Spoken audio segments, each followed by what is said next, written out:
तो देखो, सत्य के लिए साहब ने कहा, सत मत छोड़ मोरा सूरमा,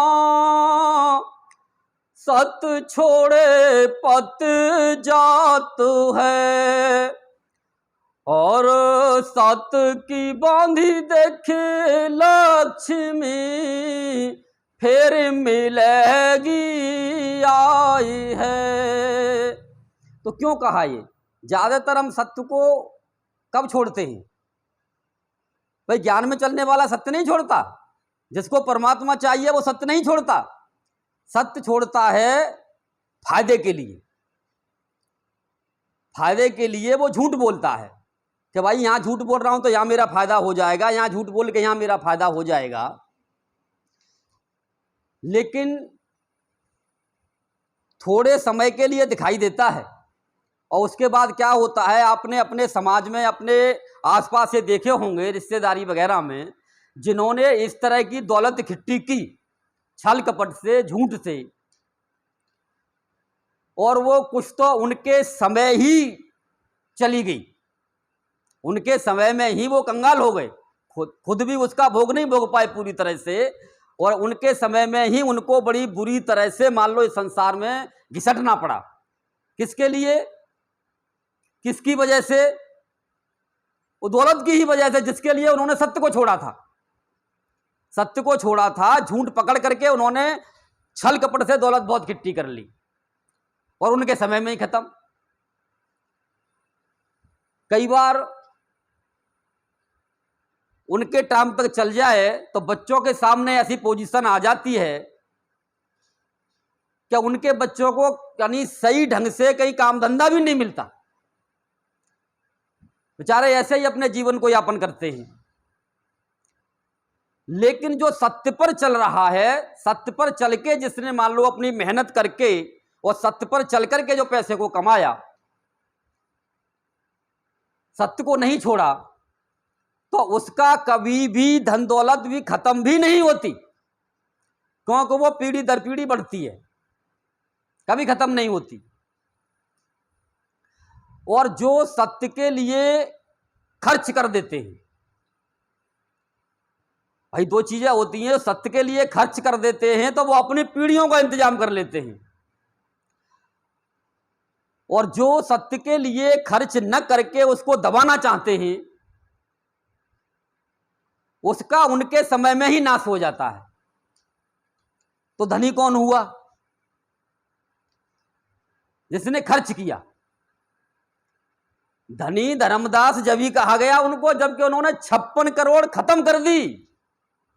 जब उनको धनी धर्मदास कहा गया था, जब उनकी मान लो वो भरी हुई थी ना, तिजोरी वगैरह जहां पर भी रखा जाता है सब भरा हुआ था, तब उनको कोई धनी नहीं कहता था, कोई धनी नहीं कहता था। वो आम भक्त थे, आम भक्त थे। लेकिन जिस समय धनी धर्मदास क्यों कबीर साहब की जब बातें हुई तो उन्होंने कहा, बोले गुरुजी तुम देखो उसको जना देते हो, उसको जना दिया, उसको जना दिया, और मैं तुम्हारी इतनी सेवा करता हूं, इतना पैसा खर्च करता हूं, और फिर भी तुम मुझे नहीं जनाते। आखिरकार क्या कमी है मेरे अंदर, क्या कमी है? तो साहब ने कहा कि भाई मुझे सर्वस्व चाहिए, और अभी तू सर्वस्व दे नहीं पाया। तब उन्होंने बताया कि भाई देख, जिसकी तू बात कर रहा है उसके पास में रखा हुआ था, क्या था उसके पास में, मान लो यानी 1000 रुपए थे या 100 रुपए थे, एक एक पैसा करके बेचारा जोड़ता रहा, क्या भाई बुरे वक्त में काम आएंगे मेरे में। और उसने लाकर के मान लो सत्य के चरणों में वो पैसे अर्पण कर दिए। तो अब मैं उसका काम करूं कि तेरा काम करूं?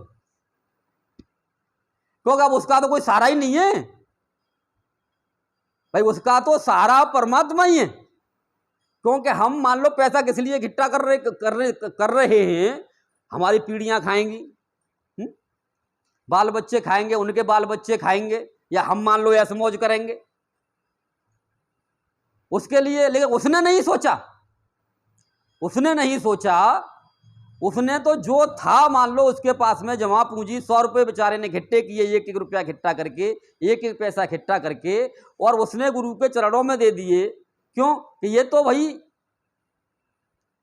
क्योंकि गुरु जी और बड़ी सकुच से देता है। वो ये सोचता है कि भाई यहाँ पर तो जो है गुरुओं के यहाँ कोई लाख दे रहा है, कोई 10 लाख दे रहा, बड़े बड़े मान लो पैसे वाले लोग आते हैं, और मैं ये 100 रुपये दे रहा हूं, तो मान लो गुरु क्या ये 100 रुपये को कबूल करेंगे? लेकिन गुरु वो लाख रुपए कबूल तो किए जाते हैं काम धंधे के लिए, वो एक चीज अलग है, लेकिन परमात्मा के यहां पर वो 100 रुपये कबूल होते हैं, लाख रुपए कबूल नहीं होते। भाई गुरु स्वार्थ के लिए कुछ भी कर देंगे, वो पैसे से ही काम होता है, तो भाई उसकी भी माननी पड़ेगी, उसकी भी माननी पड़ेगी। लेकिन बात यहां परमात्मा की है, तो परमात्मा के यहां वैल्यू 100 रुपए वाले की ज्यादा है, लाख रुपए वाले की नहीं है। तो ये बात जब धर्मदास की समझ में आई, तब उन्होंने यानी 56 करोड़ स्वर्ण मुद्राएं थी उनके पास में, सोने के सिक्के चलते थे उस समय।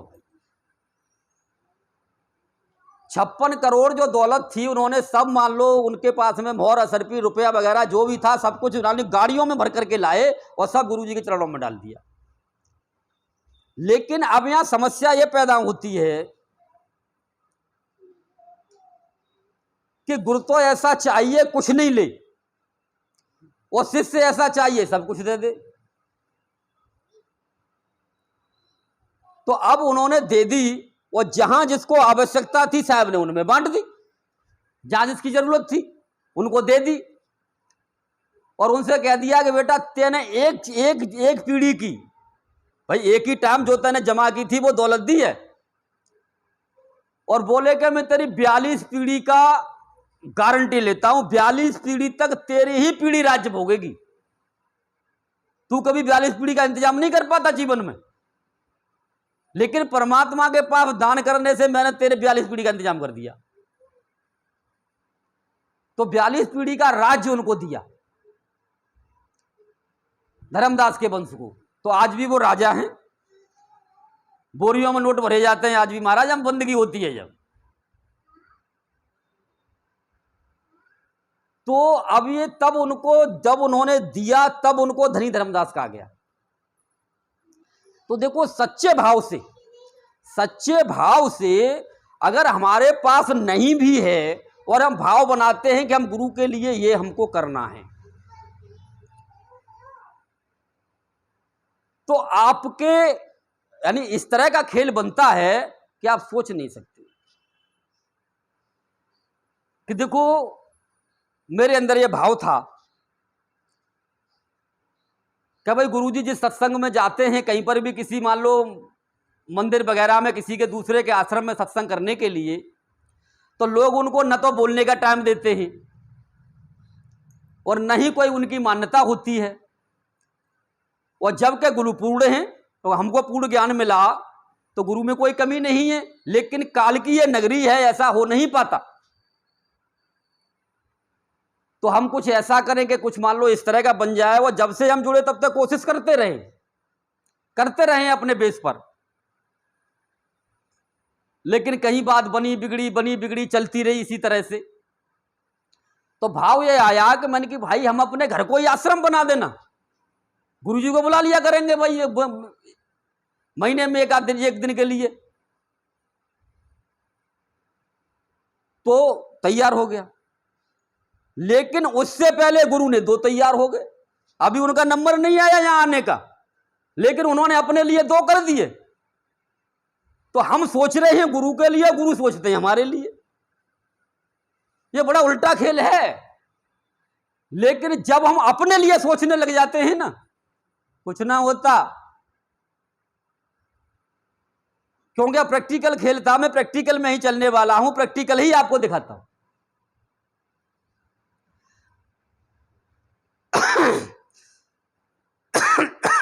तो देखो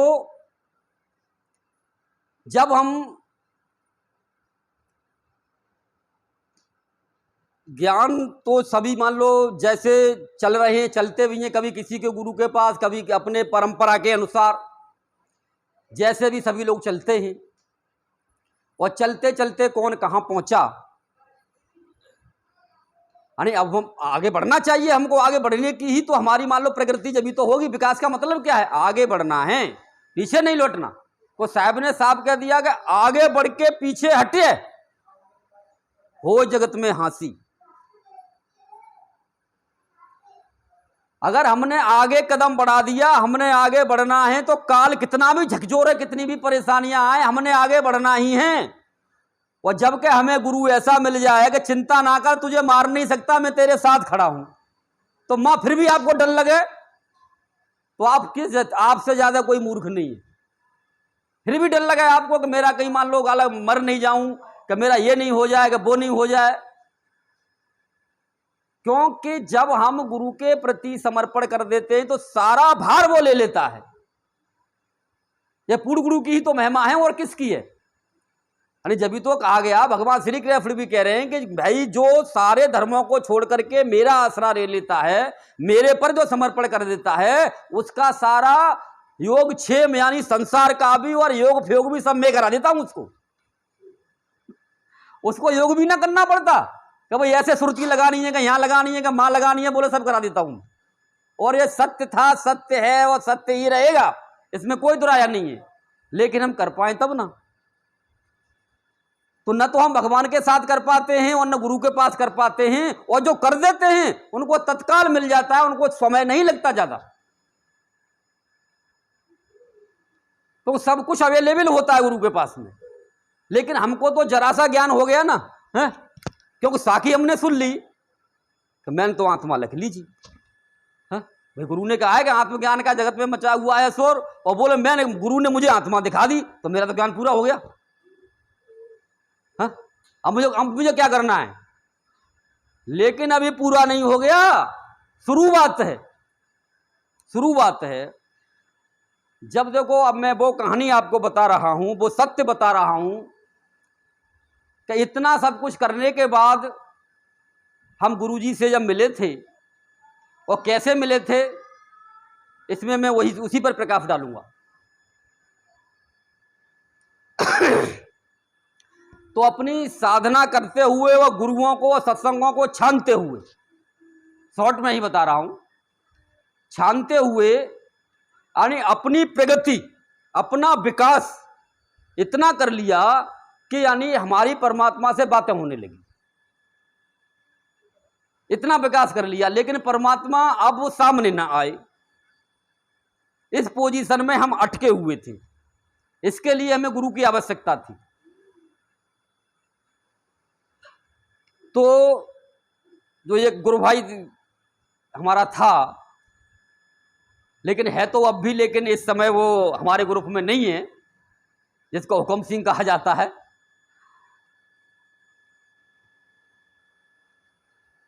तो वो यहां पर परमात्मा की कृपा से मिलन हुआ। और संतों का आपस में मिलन भी परमात्मा की कृपा से ही होता है। तभी हमसे कोई दूसरा संत मिलता है और मिल करके हमें इंट्रोडक्शन देता है क्या भाई वहां मिलेगा, क्योंकि इसके लिए ये ज्ञान हम पहले ही कर चुके थे। क्या? बिन पग चले सुने बिन काना, और कर बिन कर्म करे विधनाना, आनंद रहित सकल रस भोगी, बिन जिभ्या बक्ता बढ़ जोगी। कि परमात्मा बिना पैरों के चलता है, बिना हाथों के कार्य करता है, बिना आंखों के देखता है, बिना कानों के सुनता है, और बिना जिभ्या के भोग लगाता है। तो ये सारा खेल हमारे पास उस समय प्रैक्टिकली था, लेकिन है कैसा ये नहीं पता था, और ये समाधान कहीं हो नहीं रहा था। लेकिन साधना नहीं छोड़ी जाती, साधना तो करनी ही करनी है। तो परमात्मा की कृपा हुई, हुक्म सिंह यहां पर आए, मिले, उनसे बैठे, बातचीतें हुई। तो उन्होंने गुरुजी के विषय में और अपने सत्संग के विषय में बहुत सारी बातें बताई, कि पुराना होता है बातें बताता ही है। तो हमने कहा साहब ये बात तो सारी ठीक है, मैंने कि मेरी परमात्मा से बातें होती हैं, आपकी होती हैं तो बताओ। वो बोले भाई हमारी ना होती। तो ये सत्यता भी होनी चाहिए, क्योंकि हम तो मान लो गुरु ने कहा था, हाँ जी ऐसा ही होता है, तो हम अपने गुरुवाई करने के चक्कर में गुरु की बातों को अपने ऊपर ले लेते हैं। तो गुरु ने कहा था, हाँ भाई मेरा भी होता है। तो बोले कि भाई हमारी तो नहीं होती, लेकिन हमारे गुरुजी कहते हैं कि हाँ परमात्मा से बातें होती हैं। तो मैंने कहा फिर तो मिलाना पड़ेगा भाई, चल। हमें ऐसे ही गुरु की तलाश है कि जो हमें यहां से आगे का रास्ते पर ले जा सके। अगर मान लो किसी ने कह भी दिया, आज भी बहुत सारे लोग आते हैं, क्या जी मेरी भी परमात्मा से बात होती है। मैं कौन से परमात्मा से बात होती है? भूत से या पितृ से या मरे हुए गुरु से? क्या बातें होती हैं? 2 मिनट बैठ सामने, अभी नीचे का निबेरा हो जाएगा। तो कहने वाले तो बहुत मिल जाते हैं, वो अवस्था कब आती है, कितनी साधना के बाद आती है, बहुत ऊंची अवस्था है, जिसके लिए साहब ने साफ कहा है कि तीजा भेद में कहूं गंभीरा और जाई भेद से मिले कबीरा। गुप्त प्रकट कैसे के बूझे, बिन गुरु ज्ञान आंख न सूझे। जहां संतता प्रकट भयऊ और जहां असंतता गुप्त रहे। और क्या करता है वो? आदि कहते हैं, परमात्मा का ही खेल है ये। हम ढूंढ रहे हैं ना आदि पुरुष को। कौन है आदि पुरुष? का आदि पुरुष एक पेड़ है, अरे है कहां वो, कौन है? तो आदि कहते हैं, अबऊ कहते हैं, अब कहां है? और बाद में जब मरोगे तब कहां जाएगा? तो आदि कहते हैं, अबऊ कहते हैं, अंत कहेगा सोई। ये वक्ता जो लख पड़े, लेकिन वो देखने में नहीं आ रहा था, और सारा खेल उसने करा दिया, लेकिन वो ही नहीं आ रहा देखने में। तो ये वक्ता जो लख पड़े ते परिचय गुरु हुए, वो जानता है कि आखिरकार मेरा गुरु है क्या। तो मुझे तो इसकी तलाश थी। तो जब गुरु जी के सम्मुख पहुंचे, गोष्ठी हुई गुरु जी से। हमने कहा, मैंने कि गुरु जी परमात्मा से बातें होती हैं और ये होती हैं, यहां पर ऐसे होता है, यहां पर ऐसे होता है। ये सारी चीजों का जब ब्यौरा दिया, बोले कि हाँ होता है। मैंने कहा मुझे इसको देखना है, मैं देख सकते हैं? बोले हाँ यहां तक आप भी पहुंचे तो देख सकते हो, लेकिन हमारी पहुंच तो होती नहीं कहीं तक। और हम कहते हैं कि हमें परमात्मा दिखा दो और अभी दिखा दो। तो ये मूर्खता का सवाल है कि नहीं है भाई? कहीं तक आप पहुंचो तो सही, तो वहां से तो गुरु आगे ले जाए। लेकिन आप डायरेक्ट मान लो छलांग लगाना चाहते हो, बोलो गुरु तो छलांग ही लगवाता है। मैंने लगा ले ना, फिर लगा ले। तो लोग ऐसे मिल जाते हैं, कैसे लगा लेगा? लगा ले, फिर दिखा लगा के। अरे गुरु जी के पास जाएंगे, मैं चला जा, मना कौन कर रहा है? और लग जाए तो मुझे भी बता दियो कहां लगी, कौन से गड्ढा में लगाया हो, या गुरु जी के पास लगाई है, कहां लगाई है। तो भाई देखो, जो अनुभव में चलने वाले हैं वही बातों को समझ सकते हैं। बातों के पकवान ये पहले भी नहीं थे, आज भी नहीं है, आगे भी नहीं रहेंगे। इसलिए कोई बिरला ही पहुंच पाता है। तो जो कुंदन लाल जी थे, और बीच में हम भी पहुंच गए, तो गुरुजी ने एक दिन बताया, गुरुजी अपने गुरुजी से जो नेचर साहब का नाम लेते हैं ना, नेचर साहब से मिलके आए। हम लोग नहीं मिले भाई उनसे, गुरुजी मिलके आए। तो उन्होंने बताया कि भाई मैं नेचर साहब से मिलके आया हूं। तो हम लोगों ने पूछा, साहब के गुरुजी ने कुछ बताया? बोले तुम्हें तो बताया होगा, लेकिन हम लोगों के बारे में कुछ बताया क्या? हाँ, हम लोगों के बारे में बताया? वो लोग हाँ बताया।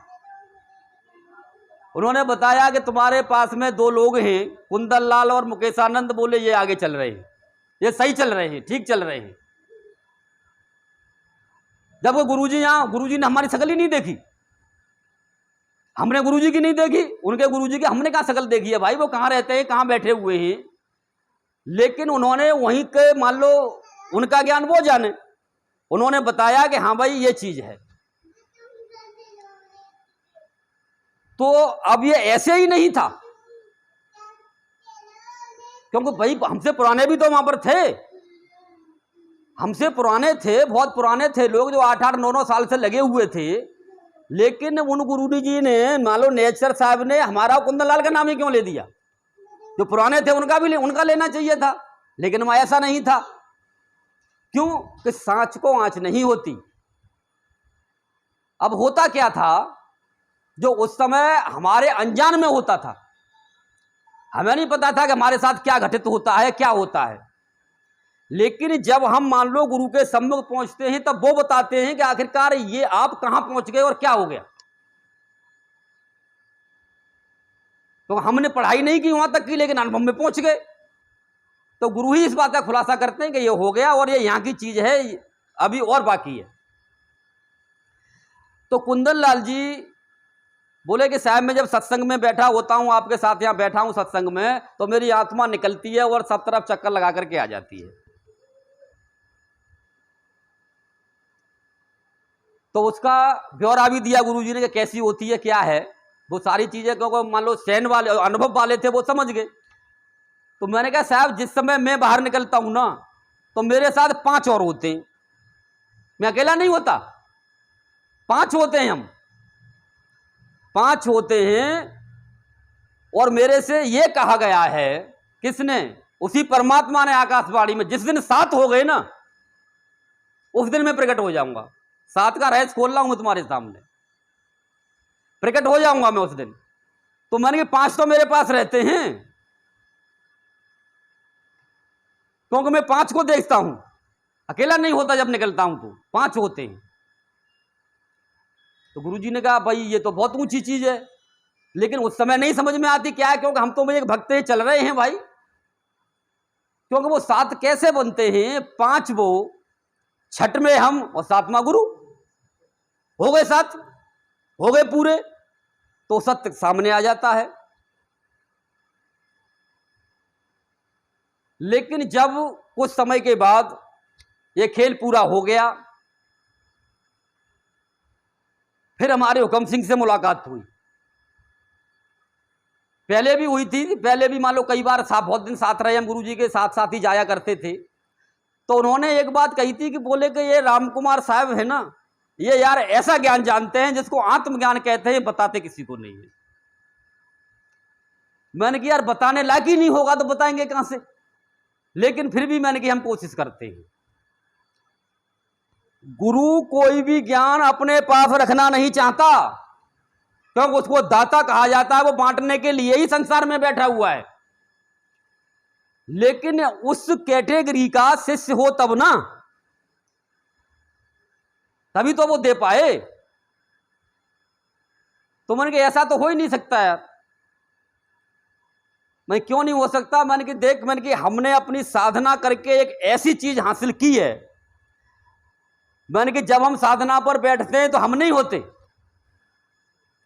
होते, साधना हम नहीं करते, क्योंकि हम तो शरीर को ही समझते थे ना। लेकिन जब हम साधना पर बैठते हैं तो हमारी साधना कोई और करता है। ये बचकानी बातें थी जब, क्यों? अनुभव था, ज्ञान नहीं था। मैं हमारी साधना कोई और करता है, हम नहीं करते। और मैंने कि वो झूठ ना बोलता, और वो एक पॉइंट खोल के रख देता है। मैंने कि क्या ये खेल है? मैंने कि हम जान लेंगे, चिंता ना करते। तो जब गुरुजी के साथ कुछ दिन रहे, उन्होंने नाम दिया, तो अपनी उस प्रक्रिया के अनुसार जब हम अपने भजन पर बैठे और समेट करके जब उसको समेटा, तो वो सारा खेल समझ में आ गया। तो भजन कौन करता है? भजन न मन से होता है, न शरीर से होता है, न बुद्धि से होता है। भजन हमारी आत्मा ही करती है, और आत्मा को ही परमात्मा नजर आता है, और किसी को नहीं आता। ये भी जो है ना सुरती फुर्ती और मन बुद्धि वगैरह, ये सब बहुत नीचे की चीजें हैं, सब समेट जाती हैं। ये तो सब उसी के अंदर हो जाती हैं। ये तो सब चलने के लिए बनाई गई ये चीजें, समझने के लिए, चलने के लिए। तो बाद में फिर उनसे मिले, मैंने कि भाई, मैंने कि जो तुम कह रहे थे आत्मज्ञान, मैंने कि मुझे हो गया। मैंने गुरुजी ने मुझे करा दिया। बोले यार ऐसे कैसे हो गया? बोले मुझे तो 9 साल हो गई, और तुम्हें कैसे हो गया? तो जब तक वो बाहर जा चुके थे, फिर आए मानी फिर मुलाकात हुई, तो मैंने कि मुझे कैसे हो गया? तो जाते थे वो संतों से मिलने का, उनको बड़ा चाव था, आज भी है। नए नए संतों को खोजने का और मिलने का उनको बहुत चाव है, आज भी है, पहले भी था। तो बोले कि मेरे को यह बताया है कि जिस खेल की तुम बात कर रहे हो ना, कि पूर्णत्व प्राप्त करके आत्मा बाहर आ जाती है। पूर्णत्व प्राप्त करके, पहले पूर्णत्व को प्राप्त करना हमने, जैसे कहा ना कि 6 शरीर से न्यारा वही 6 सार शब्द जानेगा सोई। तो 6 शरीरों को हटा करके अंदर ही जब आत्मा को हमने पूरी तरह से जान लेते हैं, कि जिस तरह से साहब ने कहा ना कि समर्थ ऐसा खेल बनाया, समर्थ ऐसा खेल बनाया तामे जीव ब्रह्म और माया। तो जब हमारी ये समझ में आ जाता है कि जीव क्या है, ये ब्रह्म क्या है, ये माया क्या है, ये अंदर ही निपटारा करना पड़ता है हमको, जीव का, ब्रह्म का और माया का। और जिसने निपटारा कर लिया है ना, वही कहता है कि जीव ही ब्रह्म है, और ब्रह्म से पार ब्रह्म, पार ब्रह्म से पूर्ण ब्रह्म, और उसके बाद में फिर बाहर निकलना है। ये सारा निपटारा अंदर करने के बाद जब जो बाहर निकल के आता है, तो वो यानी एकदम पलट जाता है, एक साथ उसका काम होता है, अलग यानी टुकड़ों में नहीं होता कि साहब क्या वो लोक सतलोक में जाना है, कि ये अलग लोक में जाना है, कि इस लोक में जाना है, कि उस लोक में जाना है, ये सारा कट जाता है। वो डायरेक्ट उसके लिए निनामा लोक बना हुआ है, डायरेक्ट उसके लिए पूर्ण ज्ञान ही प्राप्त होता है उसको, एकदम सीधा। लेकिन ये सारा खेल अगर वो जानता है तो अब हुक्म सिंह ने कहा कि भाई जिसकी तुम बात कर रहे हो इसके लिए 5 संत चाहिए, नहीं तो पेड़ उखाड़ दिया ना जम नहीं सकता। मैंने इतनी खोज की है, बिना 5 संत बैठ करके आपको यानी बैठ करके चारों तरफ आपको घेर करके फिर निकालें और फिर इसमें स्थापित करें। बोले इतना ऊंचा खेल है ये, तुम ऐसे ही मान लो हवा में उड़ा रहे हो इसको। मैं हवा में नहीं उड़ा रहा भाई, तब मुझे भी नहीं पता था कि भाई जो विधेयी 5 संत हैं वो तो मेरे साथ ही रहते हैं हमेशा। तो उस समय मैं इस बात को नहीं समझा सका कि जो विधेयी संत, मैंने पहले इतनी साधना कर रखी है कि वो 5 विधेयी संत हमेशा मेरे साथ ही रहते हैं, तो वो यानी हमारे तत्वों को संभालते हैं, और तत्वों को संभालने के बाद में गुरु जी आत्मा को बाहर कर देते हैं। तो जिसके पास में मान लो ये पूर्णत्व है वही पूर्णत्व को कर सकता है। भाई साहब ने कहा कि बंदे कर ले आप निवेरा, आप ठोर कर जियत लख, मुए कहां कर तेरा, यानी आपको जिंदा भी रहना है और आपको ज्ञान भी होना है, और शरीर से आप निकल गए तो आप तो डेड हो जाओगे। तो ये पहेली सी लगती है, लेकिन संतों की थ्योरी अलग होती है, जो थ्योरी हमको हुक्म सिंह ने बताई, लेकिन प्रैक्टिकल वो हमको मिला। 5 ने किस तरह से, मान लो कौन कौन संत थे, कैसे उन्होंने पूरे शरीर को संभाला, और संभालने के बाद में गुरुजी ने किस तरह से आत्मा को वहां तक पहुंचाया। तो खाली यही नहीं होता कि मान लो गुरु के संपर्क में आप रहे और गुरुजी ने चलो एक ज्ञान आपको करा दिया कि मैंने साहब आत्मा देख ली, मेरा तो काम हो गया। हा? कुछ काम नहीं हो गया अभी। इतना काम होने के बाद भी इस बात की कोई गारंटी नहीं है, क्योंकि अंतमतासो गता, अंतमतासो गता, क्योंकि इस समय जीते जी आपने अपना घर ना देखा,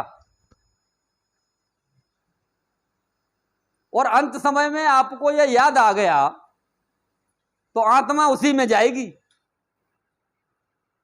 भाई बिफ्टा याद आ गई तो बिफ्टा में जाएगी, जो चीज आपको याद आ गई वो उसी में जाएगी।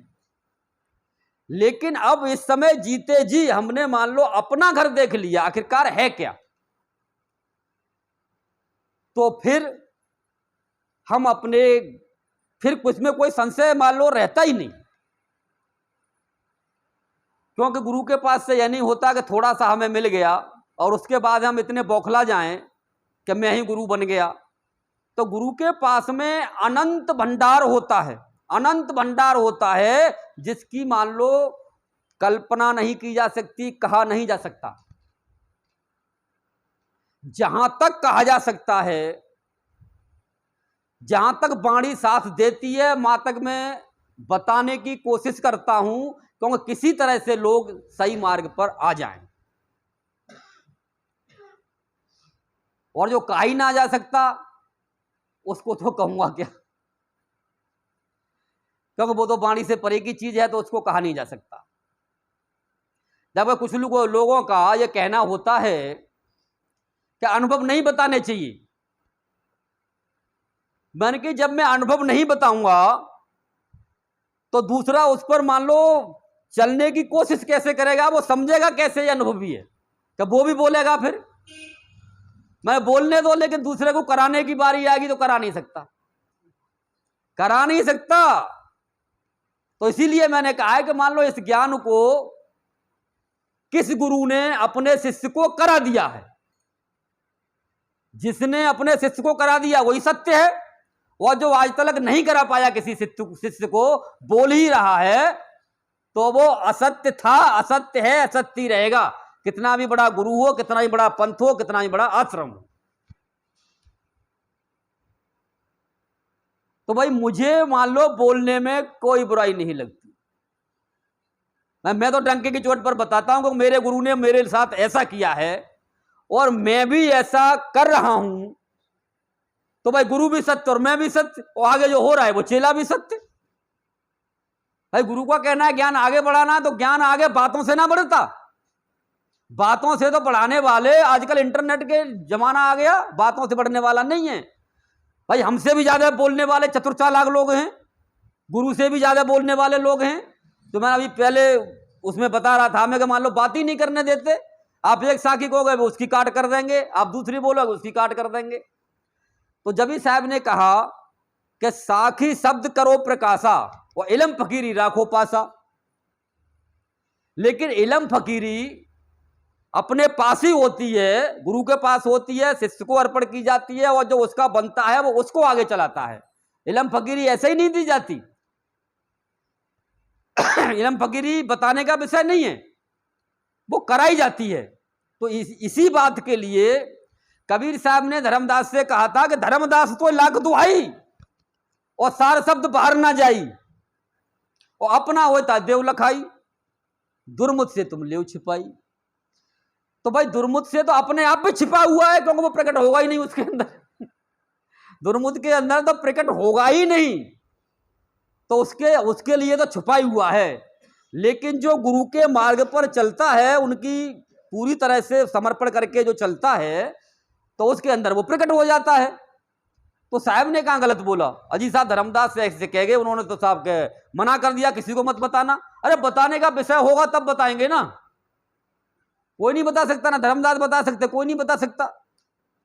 तो मैं तो आजकल गुरुओं से कह भी देता हूं, बोले मैं बताऊंगा अकेले में जाकर के, भैया बताने का विषय नहीं है तो बताओगे क्या, बताओगे क्या, अकेले में क्या बता दोगे, आप या फुलझड़ी छोड़ दोगे, और वो फुलझड़ी फंस जाएगा बेचारा। वो जिस तरह बच्चा हंसता रहता है ना, फुलझड़ी को दिवाली पे चलाता है तो फुलझड़ी जल जाती है तो हंसता रहता है, तो इसी तरह से फुलझड़ी में फंस जाएगा बेचारा और वो हंसता रहेगा।